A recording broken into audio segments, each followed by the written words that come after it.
off her 16th season, here she is now, Ellen DeGeneres.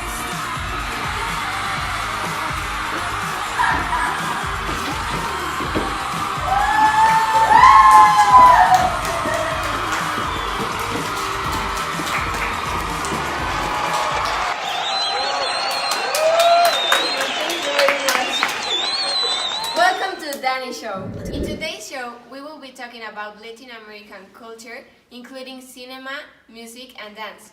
We will have 4 guests joining us. To begin, please welcome Daniela and Isabella, the experts in music and dance.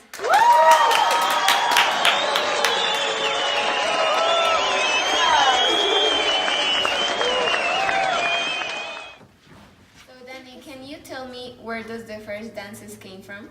Yes, the first moves came from Aztecs and Incas. Amazing. And what else can you tell me about it? Indigenous dances often tell stories about the everyday life through movements. That's incredible. Also, I have a fun fact to tell you. Really? Yes. What is it? The Latin America dance was opposite to the European because on those ages, they prohibit the partners to touch each other. That's insane. And from the African influencers, they got many types of body movements and some rhythms. And also, some famous dancers of that time were Ryan Guzman and Catalina Rendic. Thank you very much for being here. And before you leave, música, maestro. De pensar que no voy a ser yo el que vas a amar. Estos celos me hacen daño, me enloquecen. Now, our first topic, music. Isabella, what can you tell us about it? Well, actually, the Latin American music began with the arrival of Columbus to America. Wow, did you know that? No! Well, now you know. Keep going. Well, actually, before Columbus arrived to America, it was the indigenous music that was before him. And well, the indigenous music, it is characterized because it was really positive. That's amazing. What else can you tell me about it? Well, actually, Mayan music was the main producer of the instruments of wind and percussion.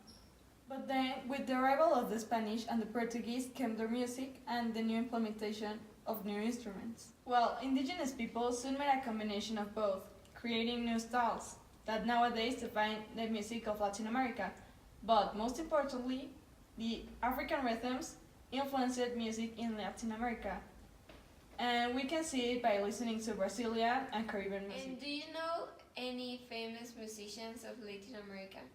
Yeah, actually some outstanding musicians are Carlos Santana, Juan Gabriel, Rita Moreno, Roberto Carlos, José Feliciano, Pedro Infante, Vicente Fernández, or Camarón de la Isla.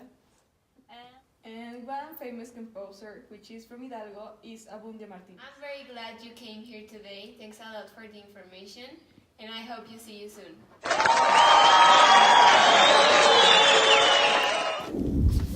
And now, to continue with the program of today, we have 2 more guests that will talk about cinema in Latin America.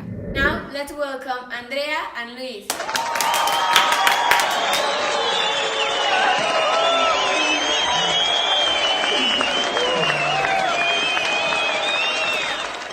We already talked about music and dance.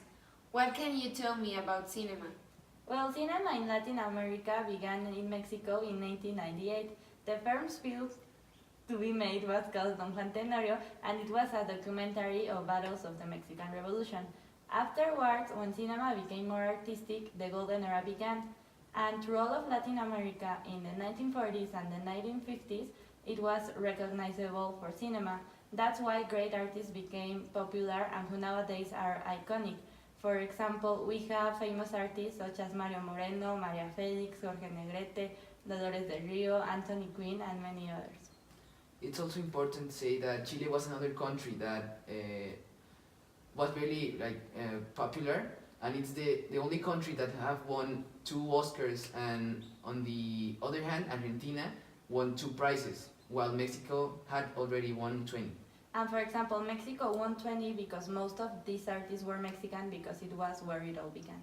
And besides Mexico, what about other countries? Well, in Brazil, during the 50s and 60s, there was a movement called the Cinema Novo, which enrolled a new way of making movies of better quality. And after this, in 1962, Anselmo Duarte won the Palme d'Or in the Cannes Film Festival, which is one of the most important awards internationally speaking. In Colombia, there was a movement called Caliwood. This alternative movement had a big influence in the region, and some of the most iconic films of this movement were Olga, Bea, Agarrando Pueblo, Pura Sangre, and Carne de tu Carne.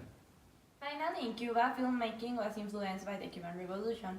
So this means that their style was like Mexico at the beginning of cinema because they were also influenced by their own revolution. And a well-known Cuban filmmaker is Tomás Gutiérrez Alea. And that's all. That's a lot of new information. Thanks a lot. Thanks again for being here. Let's give him a round of applause. That's everything for today's show. I hope you enjoy it. See you next week at the same place at the same time.